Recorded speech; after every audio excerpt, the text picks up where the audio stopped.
¿Alguna vez has sentido esa voz interior que te impulsa a dar más e ir más allá? Acompáñanos en Deseo de Más, el podcast donde exploramos cómo hombres comunes, como tú y como yo, respondieron al llamado de sus corazones y se aventuraron a dar más. Wie geht's, Bruder? Bueno, ese es todo el alemán que sé y lo puse un poquito en práctica, pero bueno, ¿cómo estás, amado Rafael? Gracias por estar aquí presente, pues para este podcast que es para todas las personas y queremos saber un poco de ese Rafita de 8 años, 10 años, cómo era, qué hacía, qué le interesaba, qué pasaba por su corazón. Sí, sí, cuando era niño crecí en una familia católica. Tengo 2 hermanos. Mi mamá se ocupaba mucho de nuestra formación, ¿no? Católica, y recibimos clases de catequismo, ¿no? Y sí, también conocí los legionarios a través de un campamento, ¿no? Y en esos años han sido construyendo las bases de la fe, ¿no? Así sencillo como niño. Ya, qué bueno, ¿no? Y oye, ¿cuándo fue la primera vez que sentiste ese llamado a la vocación? ¿Cómo fue? ¿Alguien te dijo o tú lo experimentaste en tu corazón? ¿Cómo fue un poco la dinámica de ese llamado a dar más? Ya cuando tenía 12 años, creo, un franciscano de Montenegro predicó ejercicios espirituales en nuestra parroquia y yo y mi hermano servimos en la misa, y después de la misa fuimos a la sacristía, ¿no? Y mi mamá nos presentó a nosotros, ¿no? Y decía, mire, esto es Rafael, tiene, por el momento tenía 11 años, y sí me presentó al padre, ¿no? El padre me ve y dice con su acento de Montenegro, algún día vas a ser mi sucesor. Y fue de la nada, ¿no? Y este momento pensaba, sí, podría ser sacerdote, ¿no? Pero no sabía lo que implicaba todo eso, ¿no? Pero eso sí fue la primera vez cuando me planteé la pregunta, ¿no? Y también poco tiempo después conocí a los legionarios y conocí, el primer legionario, y yo recuerdo cuando lo vi, dije a mí mismo, yo quiero ser así, ¿no? Y yo recuerdo rezando como niño, hablando con Jesús, ¿no? Jesús, tengo que ser franciscano o legionario, porque sí, los legionarios son bien cooles, ¿no? Entonces, me gustó mucho cómo habló este padre, ¿no? Cómo nos habló sobre Jesús, jugaba fútbol con nosotros, ¿no? Y pensaba, sí, mejor legionario. Wow, qué emoción, ¿no? Como ese primer contacto con la vocación, con ese llamado. Y luego, ¿qué pasó, no? A medida que fuiste creciendo de adolescente y tal, ¿cómo fue esa dinámica? ¿Ese deseo seguías estando vivo ahí en tu corazón o fue cambiando un poco? Ya, yo lo dividiría en como 2 partes, ¿no? Una de ese momento de vocación de los 12 años a los 15, y luego de los 15 a, digamos, como 18, ¿no? En la primera etapa, yo desde mi primer campamento siempre seguía ir a campamentos y me gustó mucho, y también desde ese momento de la vocación siempre estaba, Señor, no quiero ser nada más que sacerdote, no solo sacerdote, pero nada más. Y esto fue hasta los 15 años, y bueno, ya empezó la pubertad, ¿no? Con 15 años, este momento cuando los papás empiezan a hacer problemas. Y sí, he dicho que ya no quiero ir a campamentos, ¿no? Y sí, en este momento también sí he hecho más más pagano, ¿no? El mundo se abrió y fui a fiestas y con mis amigos y no me interesaba mucho la fe, ¿no? Hasta, hasta los 15 años, ¿no? Y luego empezó esta etapa de hasta 18 años, cuando sí, no rezaba mucho. No me planteaba la pregunta de sacerdocio, ¿no? Pero fue más como algo apagado, ¿no? Hasta que fui a Medjugorje. Y sí, si nos puedes contar un poco esa experiencia que por lo que me has contado fue una experiencia muy fuerte y también que sé que hubo como contratiempos, ¿no? De que primero ibas a ir a un retiro, pero como que perdiste el tren y a la final como que, me libré, ¿no? Si nos puedes contar un poco acerca de ese periodo, ¿no? Sí, dado que yo iba mucho a las fiestas, mi mamá estaba muy preocupada de mí, ¿no? Y como la Santa Mónica siempre, cuando yo salía en la noche, ella rezando, ¿no? Y preocupándose mucho. Y con los 17 años me apuntó de ir a unos ejercicios espirituales, ¿no? O sea, tú no querías ir, ella simplemente te apuntó. De verdad, yo quería ir a vacaciones con mis amigos, pero ella me dijo, ya te apunté, ¿no? Ya pagué la cosa. Entonces mi abuela me llevó a la estación de tren y en el primer andén allí estaba el tren, ¿no? Y yo con mi maleta yendo al tren quería empujar el botón y en ese momento se fue el tren, ¿no? O sea, entonces no lo alcancé. Entonces, pues en ese momento dije, sí, gracias. Y pues regresé a casa y dije, mamá, perdón, no alcancé el tren.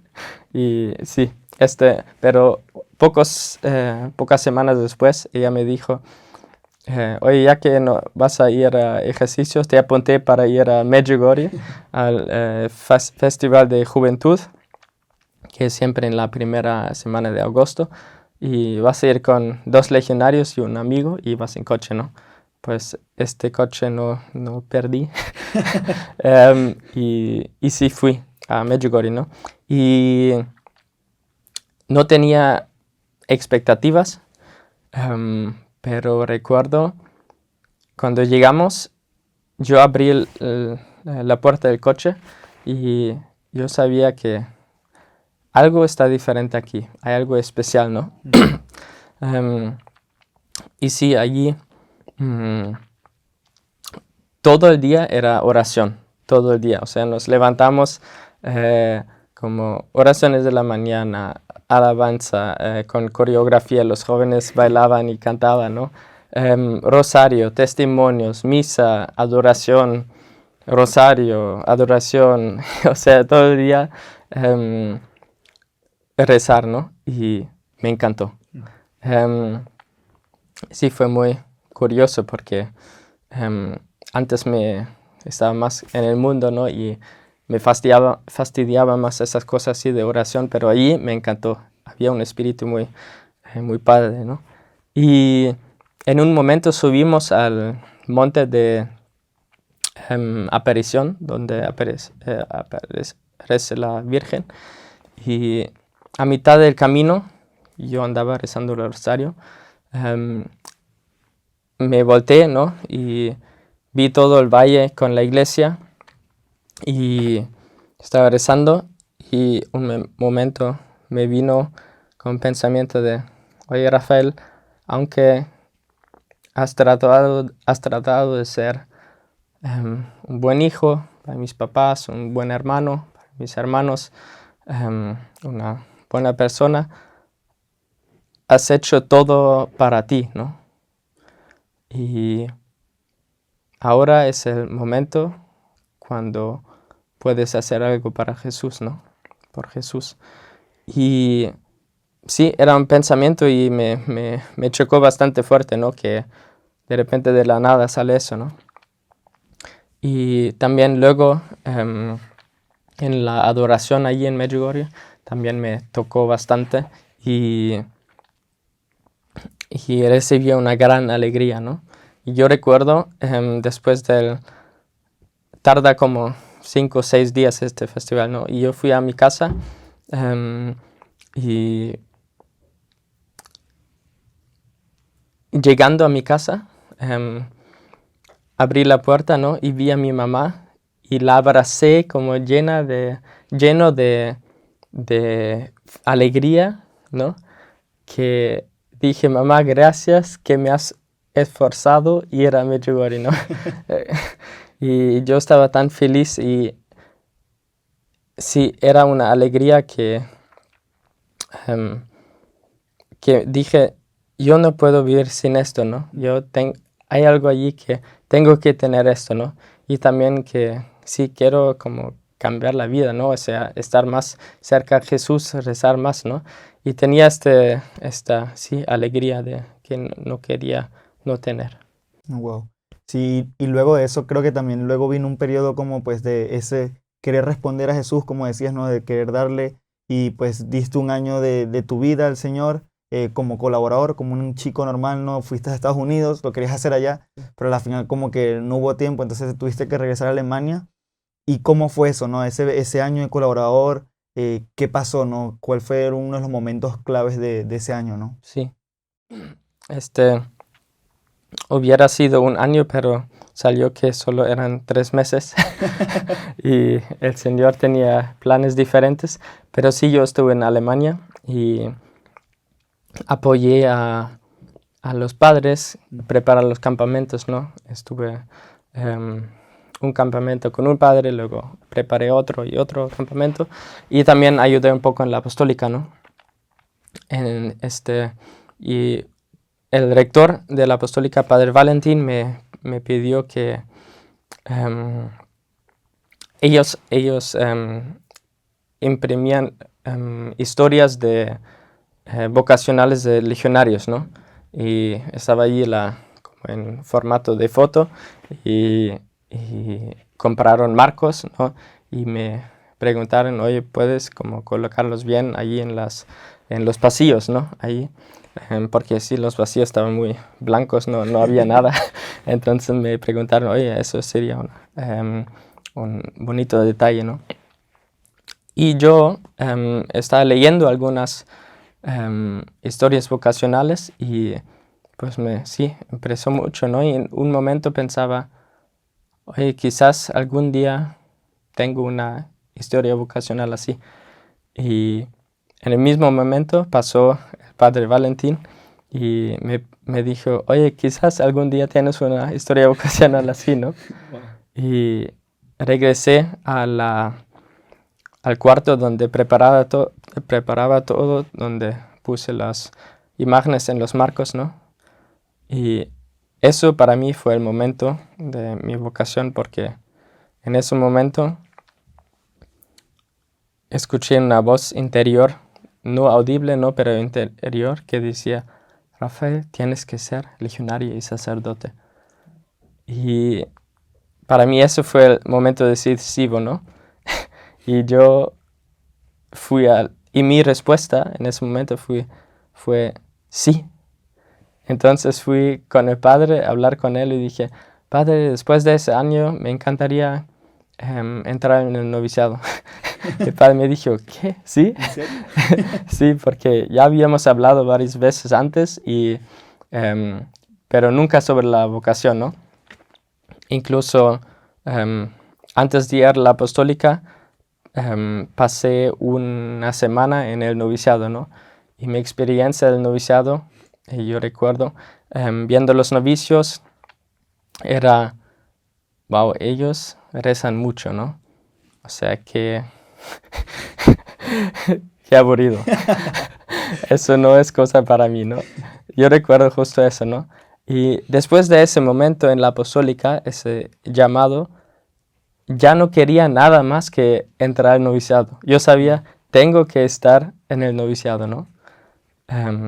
Sí. Y pues salió que todavía tenía que recuperar el bachillerato, bueno, por el sistema escolar en Alemania. Para explicar eso tomaría mucho tiempo. Entonces, hablé con el padre y él me dijo, sí, si quieres puedes tener la próxima semana el uniforme, ¿no? Yo dije, sí, voy a hacerlo. Voy a estudiar 2 años para sacar el bachillerato y luego al noviciado. Y así fue. Wow, impresionante, ¿no? O sea, aún con los obstáculos y todo de, pues, tienes que estudiar más tiempo, dijiste, pues, ¿sabes qué? Me da igual, estudio, ¿no? Y una vez que terminaste la apostólica, las materias que te faltaban del bachillerato, fuiste al noviciado y todo color rosa, ¿no? Uno espera que sea, pues, el momento de luna de miel en el cual el Señor se revela mucho, pero también supongo que hubo dificultades, ¿no? ¿Cómo viviste esas dos cosas, ese tiempo de alegría, pero también de dificultades, ¿no? Y cuáles fueron los regalos que el Espíritu Santo fue poniendo en ti, ¿no? Sí. Yo siempre digo, el primer año fue como el paraíso, el cielo, y el segundo año como fue la purificación. Y sí, cuando entré al noviciado se separaron mis papás, pero yo estuve muy feliz en el noviciado el primer año, ¿no? Y no sufría mucho, ¿no?